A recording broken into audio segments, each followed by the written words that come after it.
For 100 years, the Panama Canal has powered global trade. There's no better way to transport goods from the Atlantic Ocean to the Pacific. But maybe that's about to change.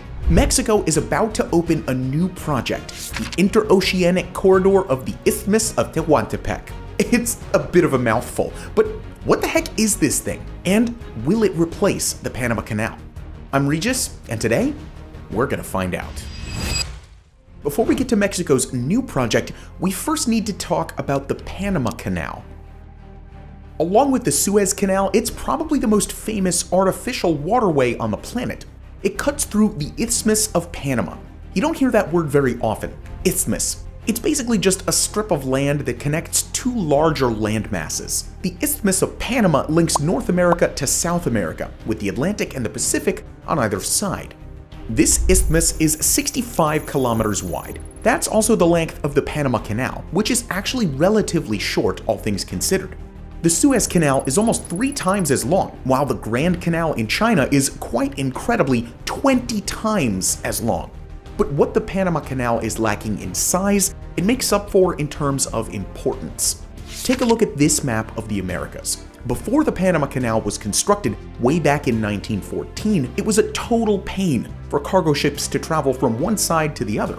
Imagine a ship from Europe, for example. It has a load of goods that it wants to sell in California. That ship would have to sail all the way to Chile, cut through the Strait of Magellan, and then sail all the way north again. If the ship was fast enough, it could do it in a few weeks. But for most ships, you're easily looking at months. It was dangerous too. The Strait of Magellan can get extremely stormy, not to mention some crazy currents. In those days, the only other way around the Northwest Passage at the top of the Americas was clogged by ice for most of the year, and just impossible for ships to navigate with the technology of the time. In 1902, the United States decided to do something about it. They drew up a plan to build a shipping canal in Central America.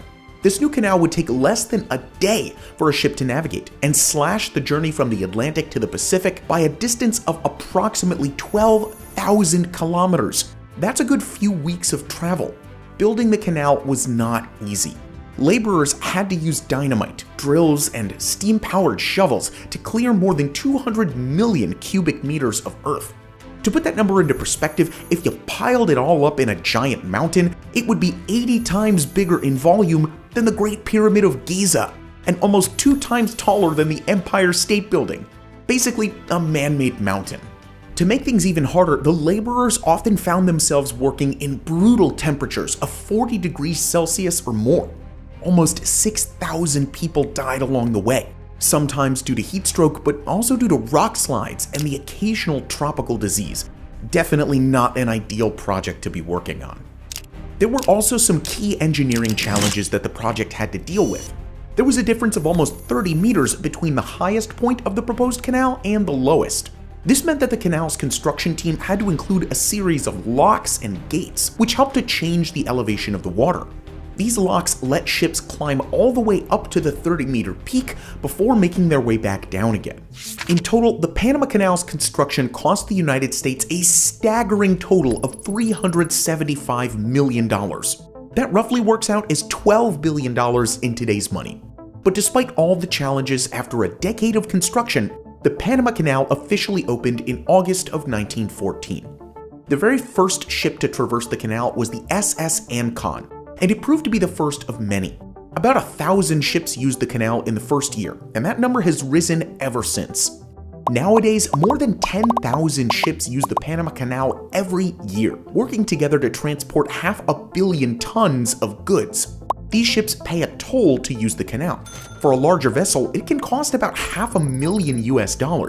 But it's well worth the cost when it saves them traveling all the way down to the Strait of Magellan instead. This canal changed the face of global trade. But as of 2024, this famous waterway could have some very serious competition. That's right. It's finally time to talk about the Interoceanic Corridor of the Isthmus of Tehuantepec, or the CIIT for short. If you're thinking those letters don't quite add up, that's because it's an abbreviation of the Spanish name for this project.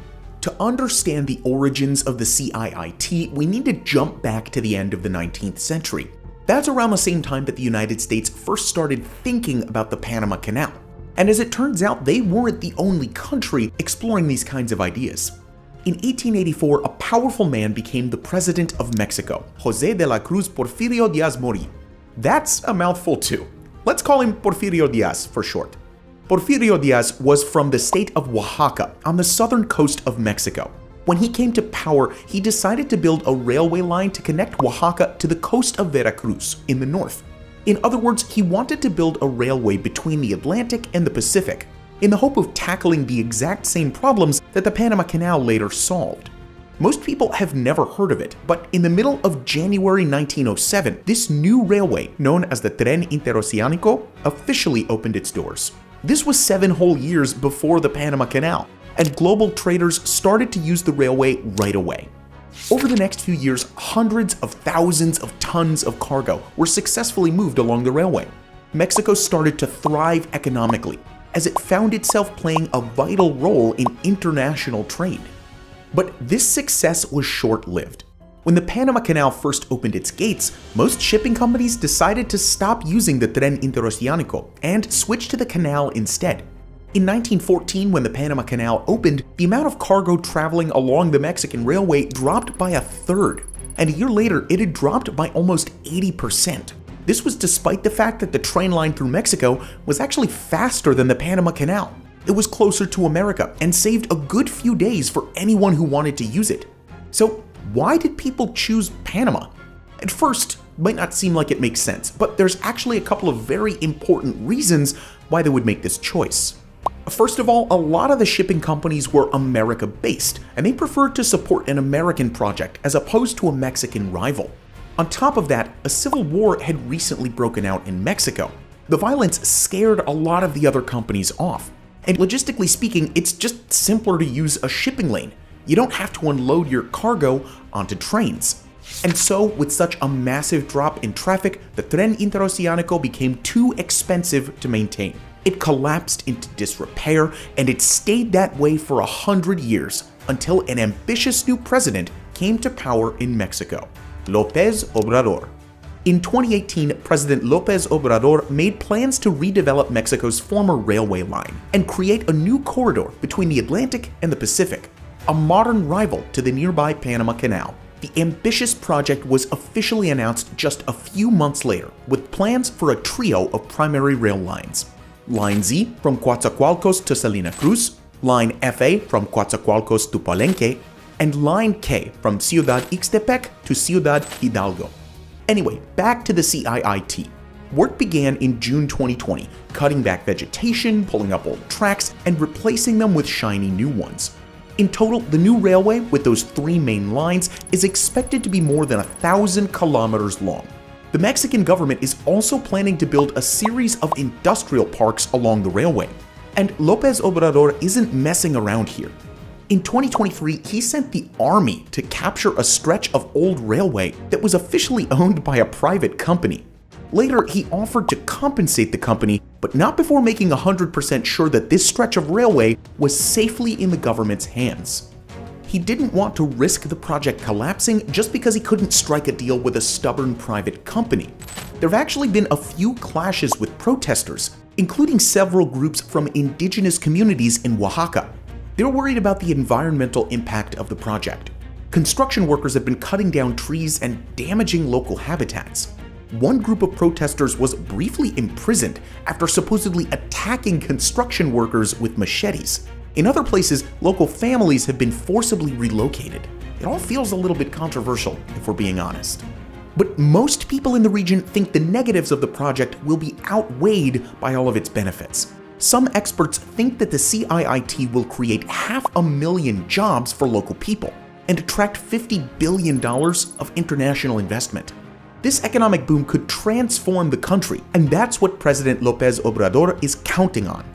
In August 2023, Line Z was officially completed. In September, López Obrador himself rode a passenger train from one end of the route to the other. The journey took less than 9 hours, making it officially faster than traversing the Panama Canal. 2 months later, just a few days before Christmas 2023, the first trains opened their doors to the general public and started to carry local passengers from the Atlantic coast to the Pacific. The other 2 lines are expected to be finished by the end of 2024.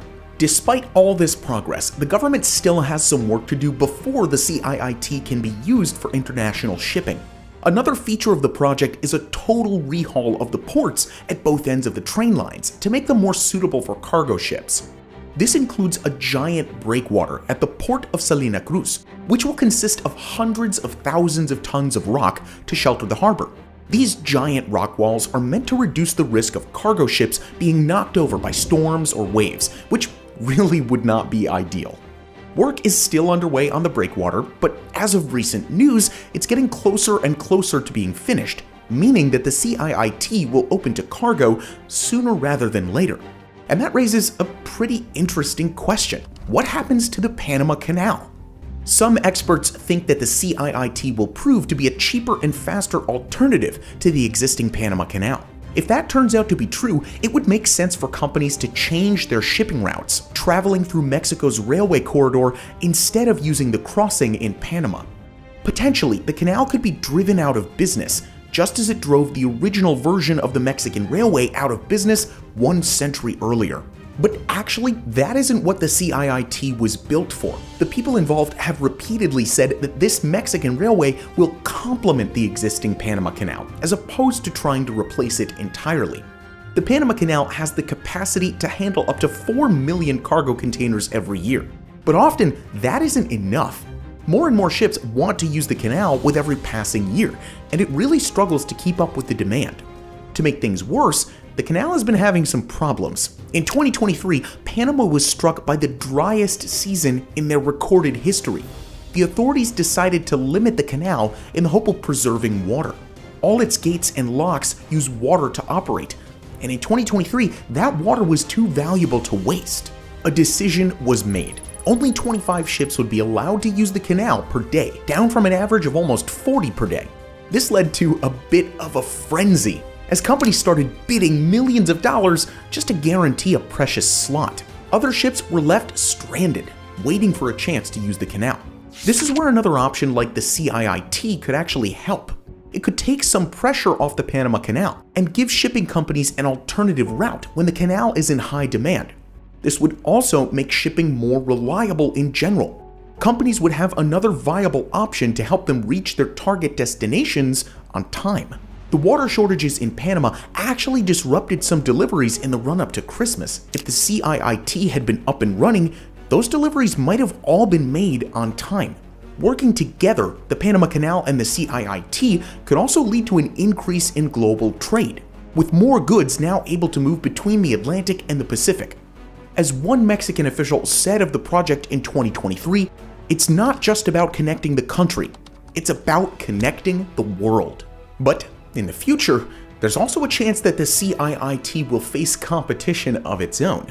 In 2014, a Chinese businessman tried to build a canal in Nicaragua, in the hope of setting up another alternative to Panama. When the Chinese stock market crashed in 2015, he was forced to abandon the project. But maybe someone will come back to that in the future. There's also a possibility that the Northwest Passage, once blocked by ice, could be opening up as a result of global warming. In the last few years, a few ships have managed to use that route to get from one side of America to the other. One thing is for certain: the state of trade between the Pacific and the Atlantic is on the verge of some major changes.